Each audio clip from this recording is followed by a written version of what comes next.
జగన్మోహన్ రెడ్డి గారి అభిమానులకి shocking news ఏంటంటే, ఇది వాళ్ళకి ఆల్రెడీ తెలిసే ఉంటుంది, కానీ బయటపడట్లేదు. 2028 డిసెంబర్ వరకు జగన్మోహన్ రెడ్డి గారు ప్రజాక్షేత్రంలోకి వచ్చి రాజకీయాలు చెయ్యడు.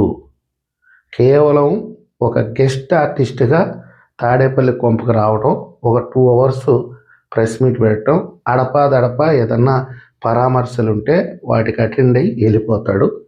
ఈ మేరకు ఢిల్లీ పెద్దల నుంచి జగన్మోహన్ రెడ్డి గారికి స్ట్రిక్ట్గా ఆదేశాలు జారీ అయినట్లుగా విశ్వసనీయ వర్గాల సమాచారం.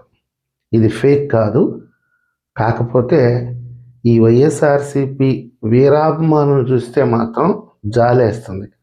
అంటే దాదాపుగా 3 ఏళ్ల పాటు జనం చేత, తెలుగుదేశం పార్టీ కార్యకర్తల చేత, జనసేన పార్టీ కార్యకర్తల చేత కొట్టించుకొని ఎలా బతుకు నెట్టుకొస్తారా అనేదే ఈరోజు పెద్ద ఆసక్తికరమైనటువంటి విషయం.